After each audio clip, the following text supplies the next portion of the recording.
15 যখন তার কাছে আমার আয়াতসমূহ তিলাওয়াত করা হয় তখন সে বলে এগুলো পূর্ববর্তীদের কল্পকাহিনী মাত্র 16 অচিরেই আমি তার শুনের উপর দাগ দিয়ে দেব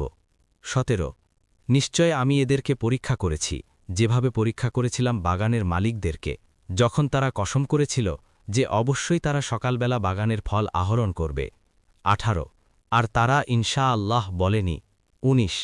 অতপর তোমার রবের পক্ষ থেকে এক প্রদক্ষিণকারী আগুন বাগানের উপর দিয়ে প্রদক্ষিণ করে গেল আর তারা ছিল ঘুমন্ত 20 ফলে তা পুড়ে কালো বর্ণের হয়ে গেল 21 তারপর সকালবেলা তারা একে অপরকে ডেকে বলল 22 তোমরা যদি ফল আহরণ করতে চাও তাহলে সকাল সকাল তোমাদের বাগানে যাও 23 তারপর তারা চলল নিম্নস্বরে কথা বলতে বলতে 24 যে আজ সেখানে তোমাদের কাছে কোনো অভাবী যেন প্রবেশ করতে না পারে 25 আর তারা ভোরবেলা দৃঢ় ইচ্ছাশক্তি নিয়ে সক্ষম অবস্থায় বাগানে গেল 26 তারপর তারা যখন বাগানটি দেখল তখন তারা বলল অবশ্যই আমরা পথভ্রষ্ট 27 বরং আমরা বঞ্চিত 28 তাদের মধ্যে সবচেয়ে ভালো ব্যক্তিটি বলল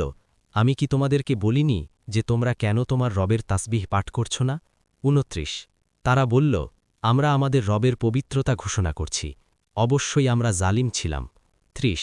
তারপর তারা একে অপরের প্রতি দোষারোপ করতে লাগল 31 তারা বলল হায় আমাদের ধ্বংস